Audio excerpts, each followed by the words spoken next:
Non-steroidal anti-inflammatory drugs, NSAIDs.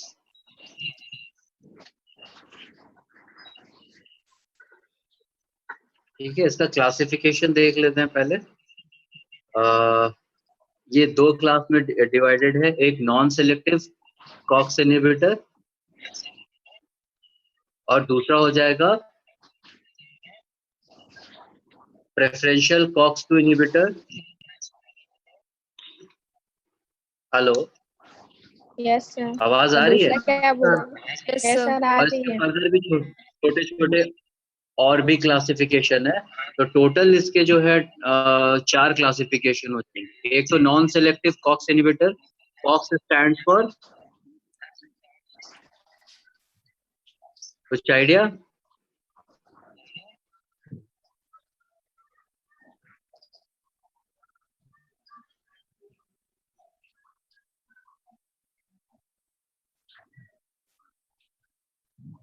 Sir आप ही बता दीजिए।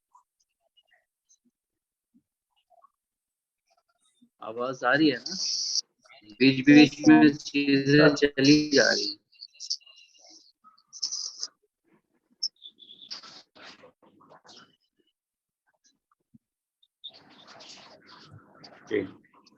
चलिए शुरू किया जाए।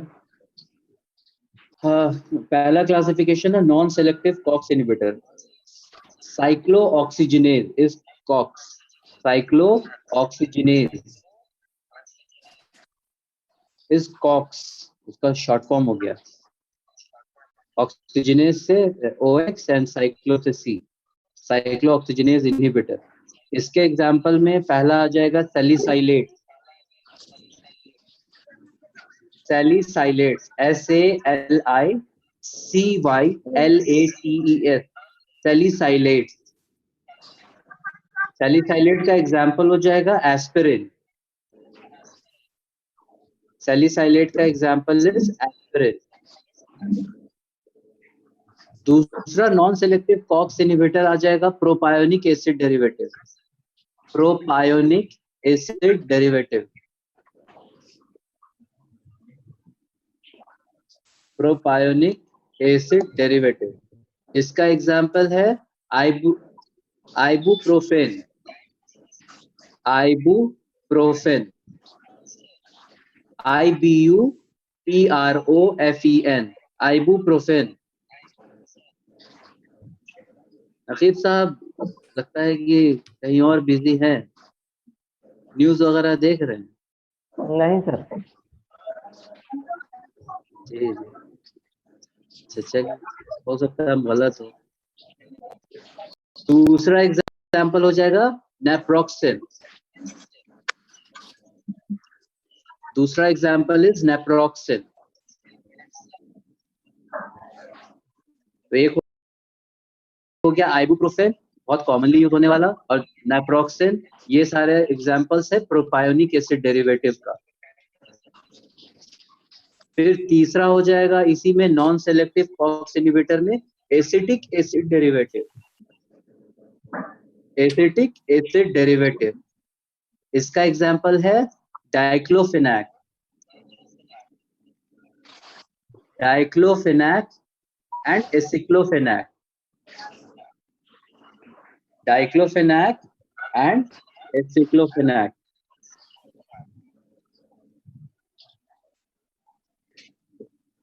समझ में आ रहा है ना महबूब साहब? जी सर। जी जी, बहुत अच्छी। तो प्रोपायोनिक एसिड डेरिवेटिव का एग्जांपल बता दीजिए।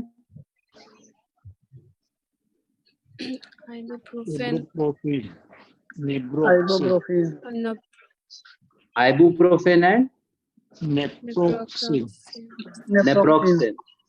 ठीक है। सैलिसाइलेट का एग्जांपल बताइए। एस्पिरिन। एस्पिरिन। बिल्कुल। और एसिड, ये एसिटिक एसिड का डेरिवेटिव डाइक्लोफेनाक, एसिप्रोफाइलिन। एसिक्लोफेनाक। ठीक है। उसके बाद इसी में चौथा हो जाएगा fenamic acid derivative, fenamic FENAMIC, fenamic acid derivative. इसका एग्जाम्पल है मेफेनेमिक एसिड, मेफेनेमिक एसिड। फिर oxicam derivative, OXICAM, oxicam derivative. इसका एग्जाम्पल हो जाएगा पायरोक्सीकैम।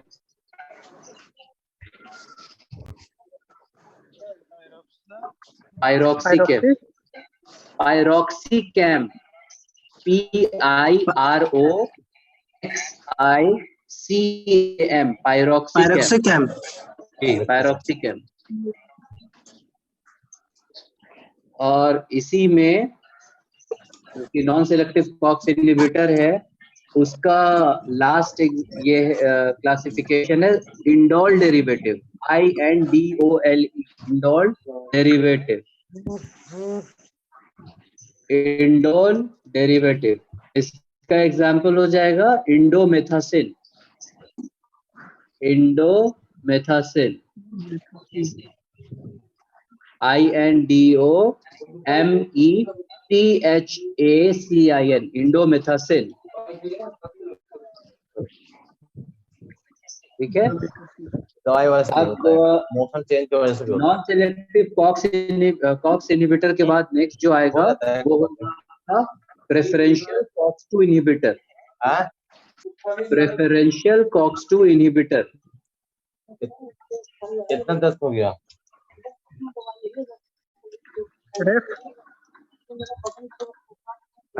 जो भी हैं 10 वाले उनको बोलिए अपना क्या नाम है? सल्ला? मोहम्मद इलियास साहब हैं, पेशेंट देख रहे हैं। क्या नाम है? मोहम्मद इलियास साहब हैं, पेशेंट देखते हैं वहीं। अरे तो पेशेंट देख रहे हैं भाई, कैसे काम चलेगा? इस्लाम साहब है, इस्लाम साहब माइक ऑफ कर अपना लीजिए। माइक ऑफ कर लीजिए और क्लास के टाइम क्लास कीजिए, इसीलिए वो पंखा दिखाते हैं।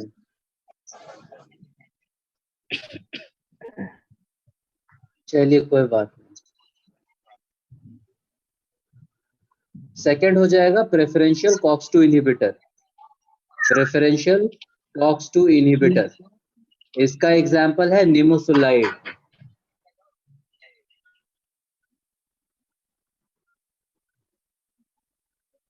इसका एग्जांपल है निमोसुलाइड, NIMUSULIDE, निमोसुलाइड। फिर थर्ड हो जाएगा highly selective COX 2 inhibitor, highly selective COX 2 inhibitors.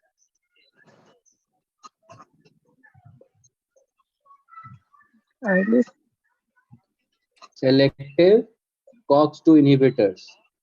Sir ये जी, कॉक्स और कॉक्स 2 जो नंबर इसमें दिया है, इसका क्या मतलब, क्या डिफरेंस है? दोनों का अपना अपना वर्क ऑफ एक्शन है, वो बताएंगे हमारे। कॉक्स का क्या है, कॉक्स 2 का क्या है, आई विल टेल यू। ठीक है, तो जब मैकेनिज्म ऑफ एक्शन पढ़ाएंगे ना आपको, जी then I will tell you.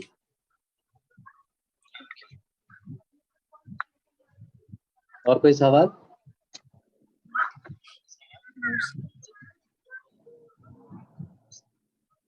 आगे बढ़े? जी हाईली सेलेक्टिव कॉक्स 2 इनहिबिटर्स, इसमें आ जाएगा इटोरीकॉक्सिब, इटोरीकॉक्सिब, पैरेकॉक्सिब, इटोरी ETORI, इटोरीकॉक्सिब, COXIB, कॉक्सिब। इटोरीकॉक्सिब जी, इटोरीकॉक्सिब। दूसरा है पैरेकॉक्सिब, PARE, पी से पटना, पैरेकॉक्सिब, PARE, पैरेकॉक्सिब, COXIB, कॉक्सिब।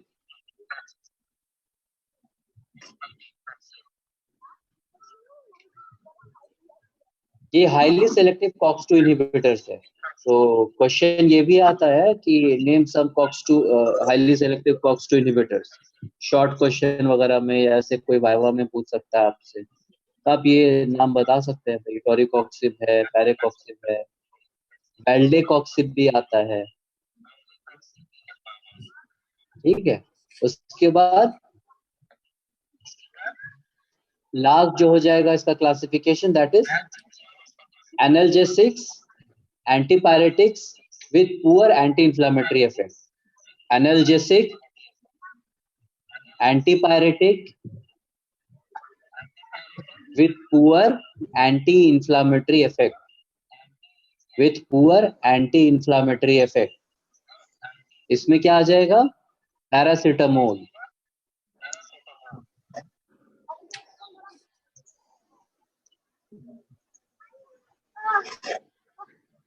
तो NSAIDs का आपको मैंने क्लासिफिकेशन बता दिया कि कौन कौन से क्लासिफिकेशन है। एक तो नॉन सेलेक्टिव,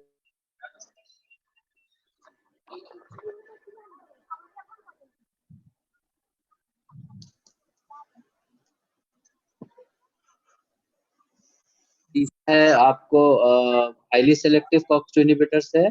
चौथा analgesic, antipyretic with poor anti inflammatory effect है। इसका एग्जांपल पैरासिटामोल है। अब कॉक्स है क्या? ये एक ऐसा एंजाइम है जो कि आपको प्रोस्टाग्लैंडिन्स बनाने के लिए या उसके बायोसिंथेसिस के लिए जरूरत की चीज है। समझ में आई बात?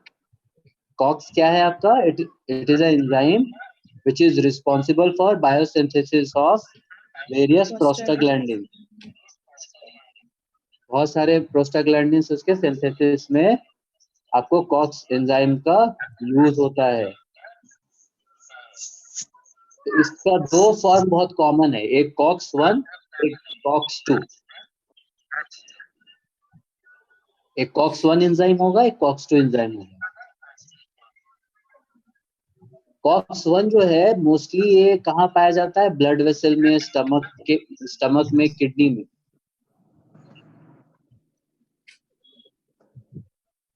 और इसका जो एक्शन है दैट इज कॉन्स्टिट्यूटिव, मतलब मिला करके, कॉन्स्टिट्यूट करना, कॉन्स्टिट्यूटिव एक्शन। और कहाँ कहाँ पाया जाता है? ब्लड वेसल में, स्टमक में और फिर से किडनी। बोलिएगा, आवाज कट रही थी। COX-1 जो है is constitutive and it's mostly seen in tissues like blood vessel, stomach and kidney।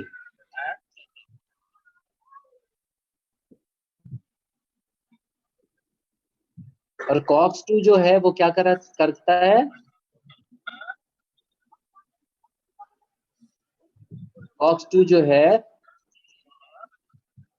Inflammation में साइटोकाइंस और इंडोटॉक्सिन्स को रिलीज कराता है। क्या कराता है? ये इन्फ्लामेशन जहां पे भी रहेगा वहां पर साइटोकाइंस और इंडोटॉक्सिन्स को रिलीज कराता है। और इसकी वजह से क्या प्रोड्यूस होता है? प्रोस्टेनॉइड मेडिएटर्स ऑफ इन्फ्लामेशन। क्या प्रोड्यूस होगा? प्रोस्टानॉइड, PROSTANOID, प्रोस्टानॉइड मेडिएटर्स ऑफ इन्फ्लामेशन।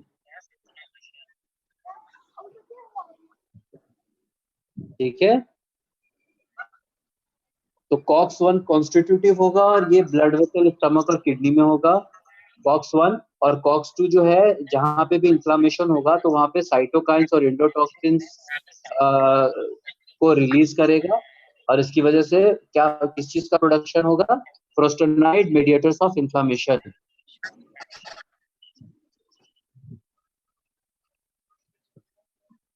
ठीक है।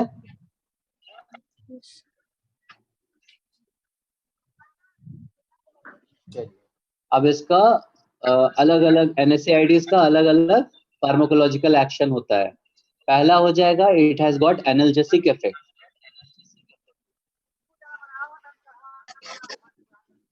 पहला फार्माकोलॉजिकल एक्शन होगा इसका एनाल्जेसिक इफेक्ट। एनाल्जेसिक मतलब पेन को दूर करने वाला।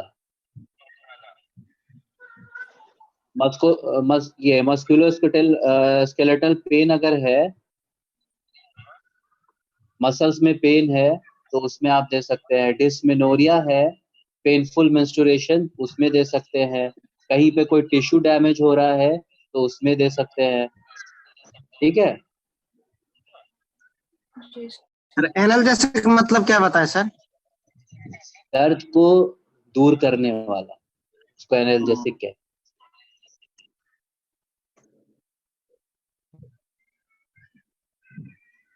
One which relieves pain but without causing sedation,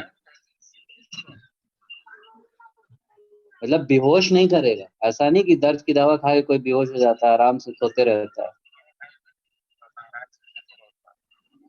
ठीक है। ये फार्माकोलॉजिकल, पहला फार्माकोलॉजिकल एक्शन है NSAIDs का।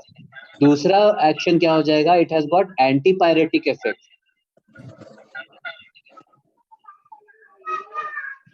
एंटीपायरेटिक मतलब बॉडी टेम्परेचर फीवर को कम। हाँ। तो टेम्परेचर जो है हमारा कहाँ पर से रेगुलेट होता है? हाइपोथैलेमस। ठीक है, हाइपोथैलेमस से। तो वहां पर it goes and act as a thermoregulator. Body का टेम्परेचर कम करने में मदद करता है। कैसे करेगा? क्या करेगा? वैसोडाइलेटेशन कराता है। क्यूटेनियस वैसोडाइलेटेशन मतलब बॉडी का जो सरफेस है उसमें जो वेसल्स है उसको डायलेट कर देगा। जितना ज्यादा डायलेटेशन होगा उतना ज्यादा हीट लॉस होगा और स्वेटिंग ज्यादा होगी।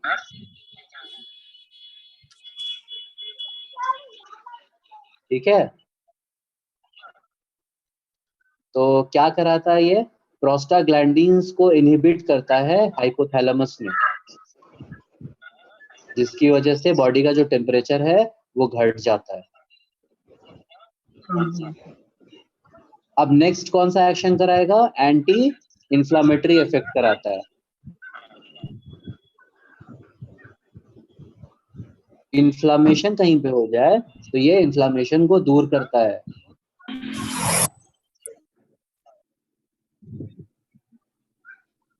ठीक है। ये क्या करेगा? ये इनहिबिट करेगा prostaglandins at the site of injury. जहां पे भी इंजुरी है वहां पर प्रोस्टाग्लैंडिन्स को इनहिबिट करेगा, जिसकी वजह से एंटी इंफ्लामेटरी एक्शन होगा।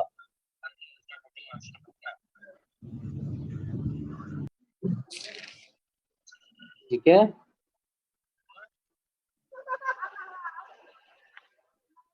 उसके बाद it has got anti platelet action.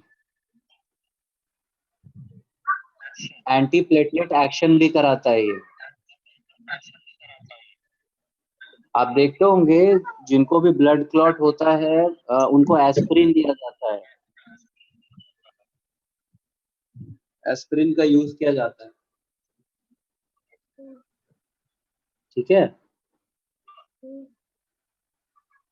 Platelet का क्या काम है? ब्लड क्लॉट कराना। क्लॉटिंग फैक्टर्स रहते हैं उसमें, तो एस्पिरिन दिया जाएगा तो क्या होगा? इट हैज गॉट ये एंटी प्लेटलेट एक्शन, जिससे ब्लड क्लॉट नहीं बने। ठीक है।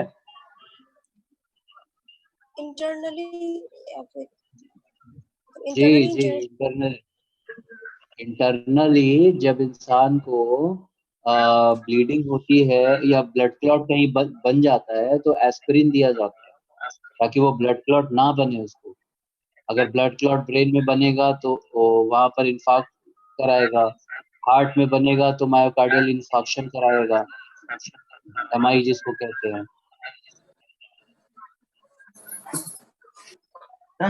तो हाँ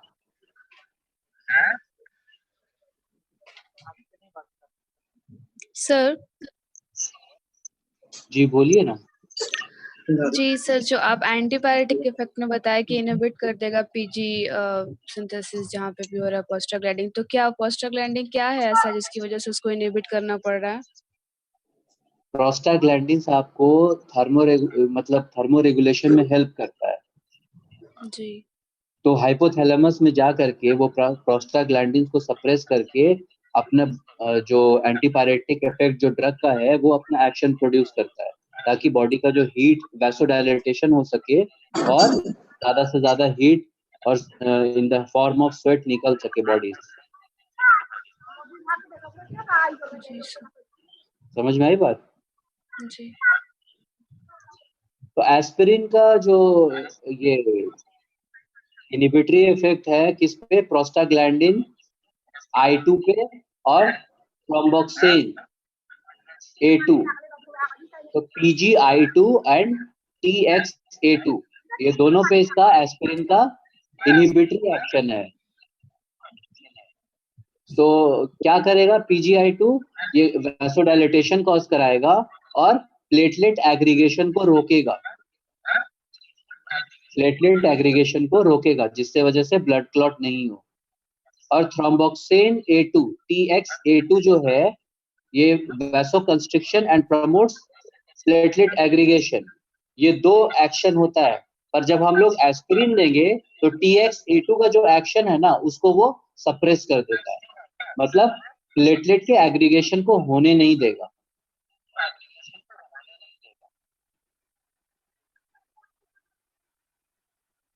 आपको क्या चाहिए? वैसोडायलेटेशन चाहिए। आपको चाहिए कि प्लेटलेट एग्रीगेट ना हो, तो आप लो डोज में एस्पिरिन दीजिएगा। तो एस्पिरिन दीजिएगा तो क्या होगा? जो थ्रोम्बोक्सिन है वो वैसोकंस्ट्रिक्शन और प्लेटलेट एग्रीगेशन कराता है, उससे वो उसको प्रिवेंट करता है। ये एस्पिरिन का फंक्शन हो जाएगा, दैट इज एंटी प्लेटलेट। उसके बाद acid base and electrolyte balance इसमें भी काम करता है।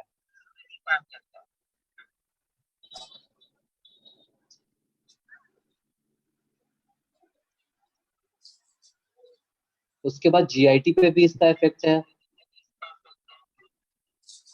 अब एस्पिरिन खाने के बाद बहुत लोगों को गैस्ट्रिक म्यूकोजा में इरिटेशन होने लगता है, जिसकी वजह से नौसिया, वॉमिटिंग, डिस्पेप्सिया ये सारी चीजें आने लगती हैं।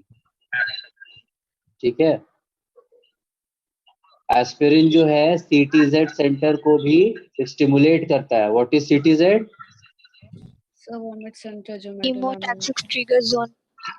Very good, chemotactic trigger zone जो कि वॉमिटिंग प्रोड्यूस कराता है। और क्या होगा उसके बाद?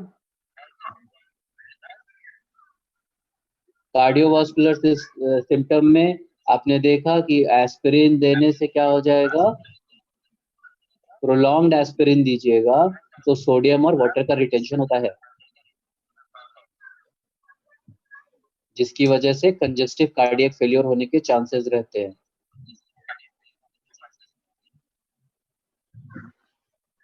सर ये सेडेशन काउज करवाएगा? नहीं, ये तो पहले ही बताया कि NSAID सेडेशन कॉज नहीं कराता है। आपकी कौन सी दवा ऐसी है जिसको खाने के बाद आप सोने लगते हैं?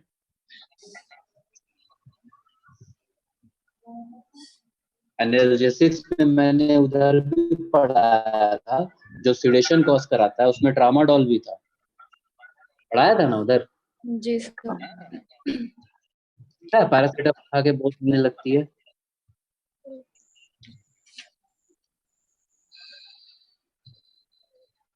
बताइए।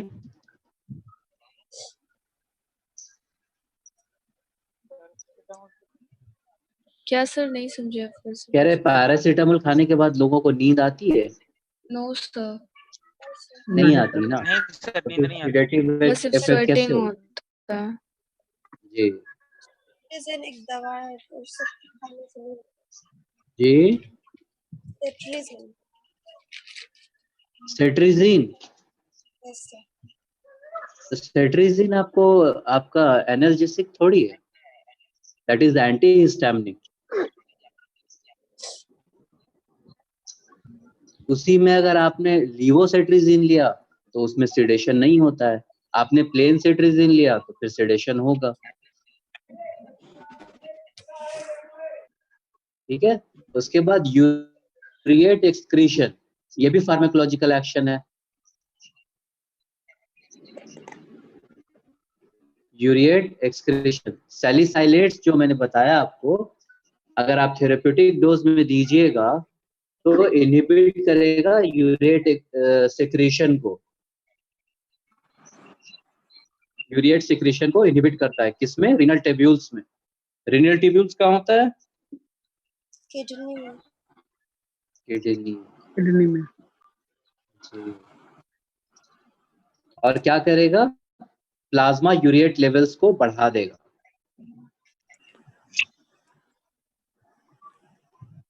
अगर यही हाई डोज में अगर आप सैलिसाइलेट देते हैं तो ये क्या करता है? यूरिक एसिड के रीअब्जॉर्प्शन को रोकता है। 2-4 मिनट में हो सकता है ये मीटिंग ओवर हो जाए, इससे कनेक्ट हो जाइएगा आप लोग, ठीक है? जी। अगर हाई डोज में सैलिसाइलेट्स देंगे तो ये क्या करेगा? इनहिबिट करेगा किसको? रीअब्जॉर्प्शन ऑफ यूरिक एसिड को।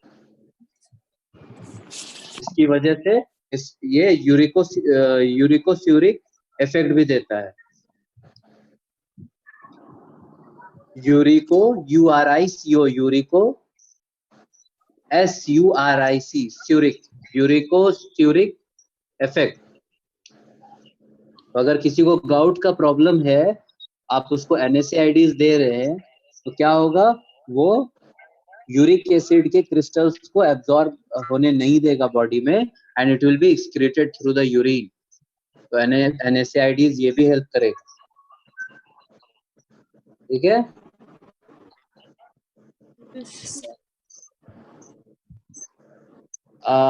अब आप देखते होंगे लोग जो डिस्प्रिन खाया है किसी ने? जी सर। कौन खाता है भाई डिस्प्रिन? सर 1-2 दफा डिस्प्रिन खाने के बाद गैस्ट्राइटिस मतलब पेट में जलन होने लगती है। खाया, उसको मालूम होगा। यस जलन होती है कि नहीं होती है? Yes sir. दूसरों को जलन होने लगती है।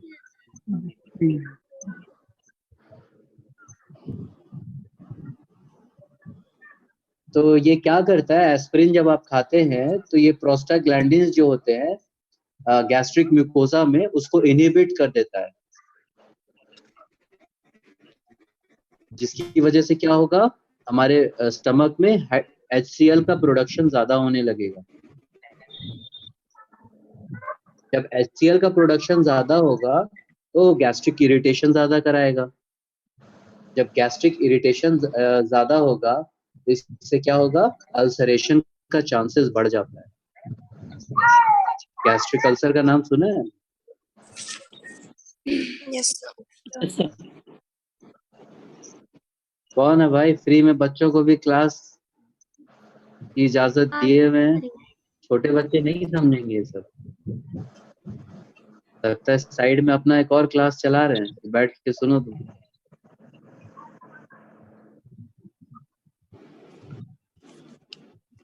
ठीक है, अब ये हो गया आपको फार्माकोलॉजिकल एक्शन NSAIDs का। अब फार्माकोकाइनेटिक्स। फार्माकोकाइनेटिक्स ये क्या? रैपिडली एब्जॉर्ब होता है from upper GI system.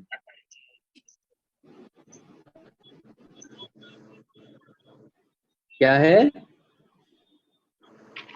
They are rapidly absorbed from the upper GI tract.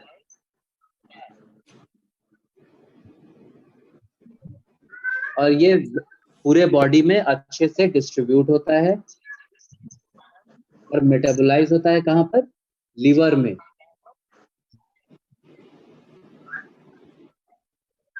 By glycine and glucuronide conjugation.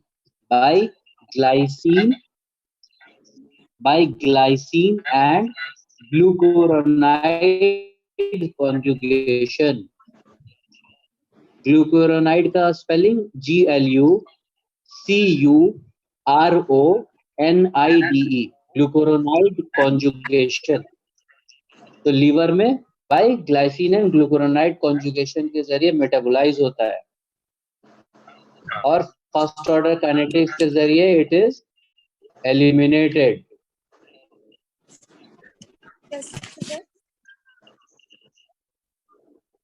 Sir फिर से बोलिएगा, एलिमिनेट कैसे होता है? और ये एलिमिनेट हो जाता है first order kinetics which then switch over to zero order kinetics.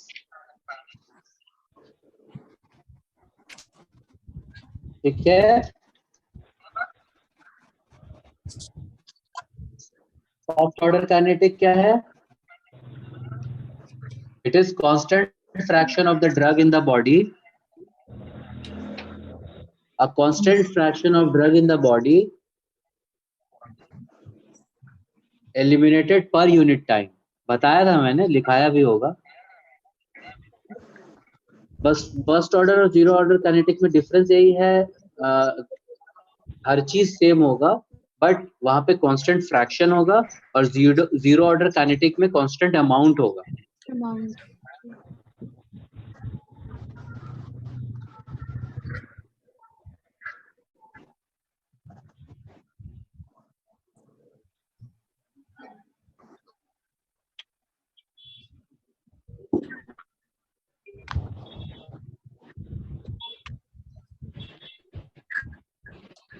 Hello, yes